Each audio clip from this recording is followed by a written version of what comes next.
Millions of years ago, the world looked very different. Patches of forest met open grasslands and rivers cut through wide plains. These mixed landscapes were full of both food and danger. Early human ancestors did not live in one tidy place. They moved between tree cover and open ground, choosing spots that offered both resources and escape. Caves, rocky ledges, and tall trees stood like safety options in a wide, predator-rich world. The threats were many and varied. Big meat eaters walked the same lands. Powerful cats, large hyenas, and other predators that hunted by strength or by surprise. Near rivers, crocodiles waited. Even the skies held danger for the smallest infants. For hominins who were slower than many of their competitors, the landscape itself became part of the defense plan: where to make a camp, when to travel, and where to sleep. Fossils and ancient footprints show where these ancestors moved and rested. Sites like Laetoli and Olduvai give clues. Traces of feet, stone tools, and bones tell a story of lives woven into a dangerous world. The evidence suggests they chose places that reduced the risk of night attacks: rock overhangs, steep hills, and trees where babies could be placed out of reach. Shelter was not only shelter, it was the first crude system of security. These early choices also shaped daily life. Food-gathering paths hugged the edge of safe cover. Groups crossed open ground only when the light was good and when more eyes could watch for movement. The very way they walked, carried, and stored food carried the mark of danger. Nothing about their days was random. Danger pressed choices into daily routines and memory. Shelter shaped the first defenses of early hominins. They did not build houses at first. They chose places the land already offered. Caves and rock overhangs became practical rooms without walls. Trees offered high ground where infants could be set out of reach and where a quick climb turned a threat into safety. Cliffs and steep ridges acted like barriers, places predators could not easily cross. In a dangerous world, the right geography itself was a shield. Archaeology shows that people returned to the same safe spots again and again. Floors swept clean by time-guard traces, broken flakes of stone, smashed bones, and the scattered remains of meals. At sites where bones and tools clustered, researchers found patterns of repeated use, suitable places for sleep and for quick escape. Choosing a sheltered camp meant fewer surprises at night and fewer dead to bury. The choices were practical and simple. A spot with clear sight lines let a lookout see trouble coming. A camp near water and plants balanced food access with safety. Too close to rivers meant crocodiles and big cats nearby. Too deep in the forest meant more ambushes. Hominins learned these trade-offs by trial and error, passing experience down through generations. Sleeping in trees was not only possible, but sometimes preferred. Early species retained the ability to climb. Their hands and shoulders still held traits that ease going up and down limbs. For some groups, a nest in a branch was safer than a floor. Other groups favored caves where wind and rain could not reach them. Both strategies reduced nighttime risk in different landscapes. These shelters also influenced how hominins used tools. Caves offered flat surfaces where sharp stones could be wrested for cutting. Logs and rock edges became workbenches. Even simple choices, where to place a pile of stones or lean a log, changed the chances of survival. Shelter and tool use went together, each shaping the other. Scholars still debate how universal these habits were. Some argue that certain early humans lived mainly in open grasslands and used fewer shelters, relying on vigilance and movement instead. Others suggest sheltered camps were common wherever rock and trees allowed them. The truth likely varied by region, season, and the predators present. By shaping daily routes, sleeping places, and food stores, shelter habits bent the path of human lives. They were the first safety systems,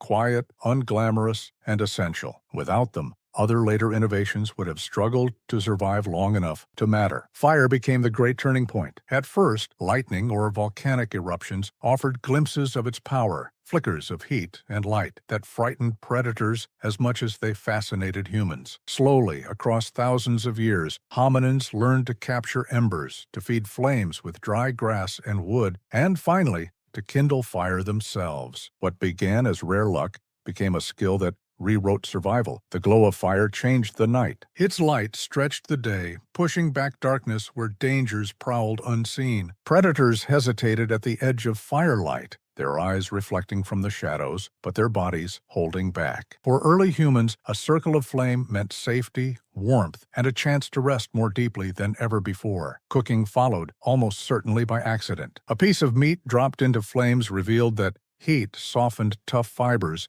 released flavor, and made food easier to chew. Beyond taste, fire made plants and meat safer, killing parasites and unlocking nutrients. Bodies grew stronger, brains demanded more energy, and diets expanded to include foods once too dangerous or too difficult to eat raw. Fire turned survival into growth, but fire was more than protection and food. It drew groups together. Flames created a center where people sat, exchanged sounds, gestures, and ideas. Around fire, early forms of language may have taken shape, stories whispered into smoke and sparks. The fire itself became a gathering force, part tool, part symbol, part teacher. It was also a weapon. A burning branch carried in hand, extended reach, intimidating predators or rival groups. Some archaeologists believe humans even used fire to shape landscapes, burning grasslands to clear space and flush out prey. What began as a shield became a strategy, giving humans not only defense, but control. Still, fire demanded discipline. Left untended, it vanished. Mishandled, it turned camp into ash. Learning to master fire meant patience, memory, and shared rules. These were the same qualities that shaped the rise of culture itself. Fire was not just a tool, it was a challenge that demanded responsibility, and those who met it survived. In the glow of flames, humans carved a new place in the food chain. No longer silent prey in the night, they became a species that could stare into the dark, watch the eyes of predators flicker back, and hold their ground. As humans grew bolder, their tools sharpened both in form and in purpose. Stones were no longer just broken for edges. They were shaped with care, transformed into points, scrapers, and blades.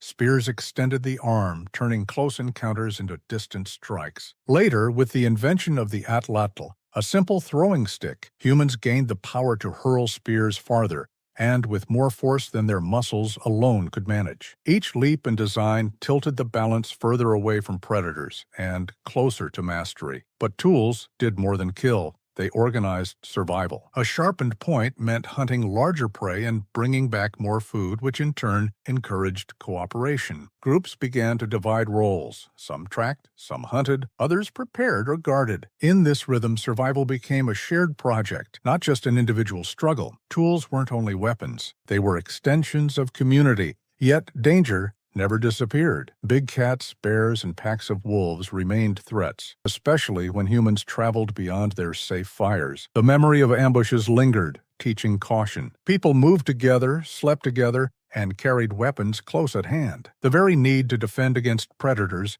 sharpened their awareness of each other, binding them into tighter social groups. Stone eventually gave way to bone and antler, and later to refined flint. Each step represented not just cleverness, but persistence, the ability to pass knowledge forward. A child watched an elder shape a blade, learning which angles worked and which shattered. These skills became traditions, carried across generations, etched into memory before writing ever existed. Weapons also inspired imagination. The act of hunting or defending sparked rituals, carvings, and symbols. Some archaeologists believe early art, painted deep inside caves, may have been more than decoration. It may have been a way of preparing for danger, of honoring animals both hunted and feared. The predator, drawn in charcoal and ochre, became not only an enemy, but a presence woven into belief. By arming themselves, humans transformed the predator-prey equation. They could strike first, strike from a distance,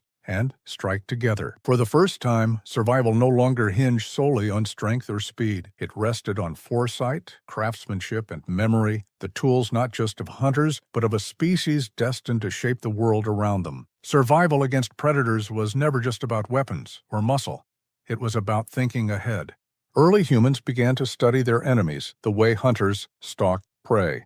They learned the patterns of lions at watering holes, the trails where hyenas prowled at night, and the dens where bears returned season after season.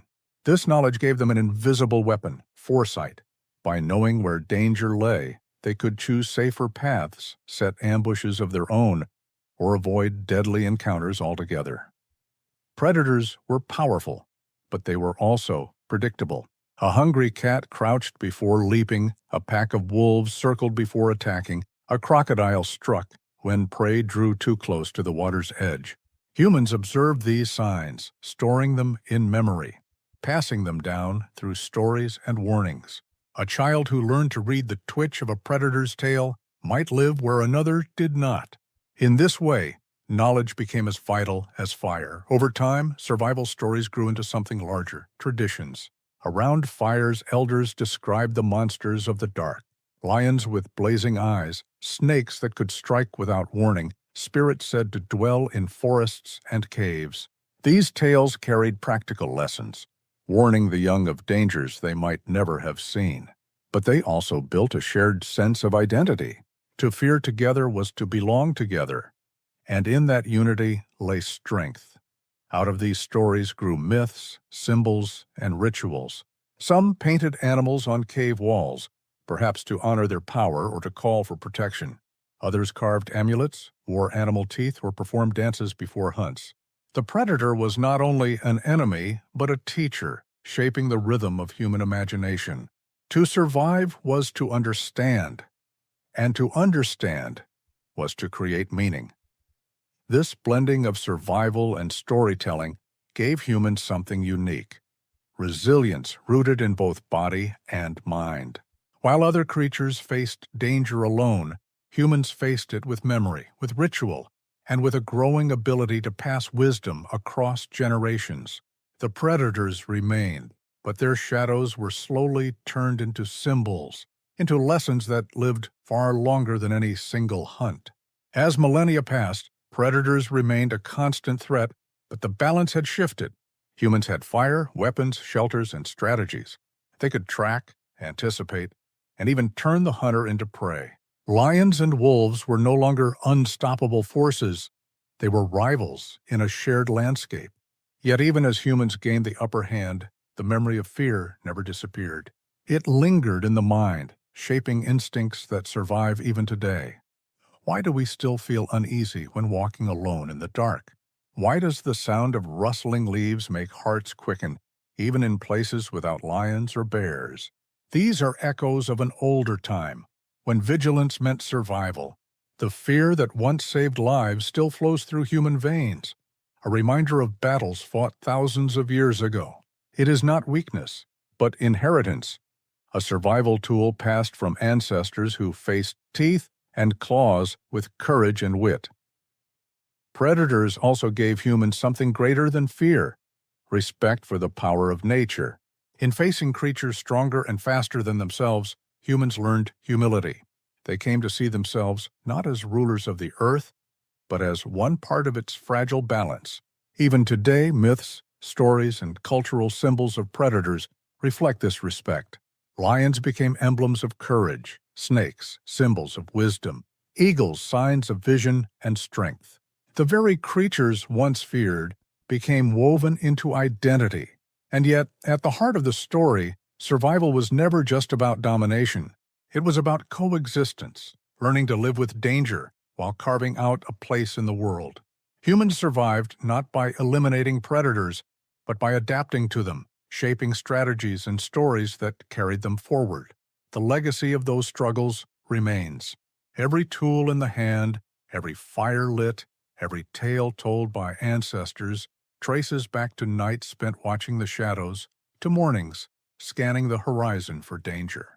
The predators of long ago shaped the rhythm of human life, and in doing so, they shaped humanity itself.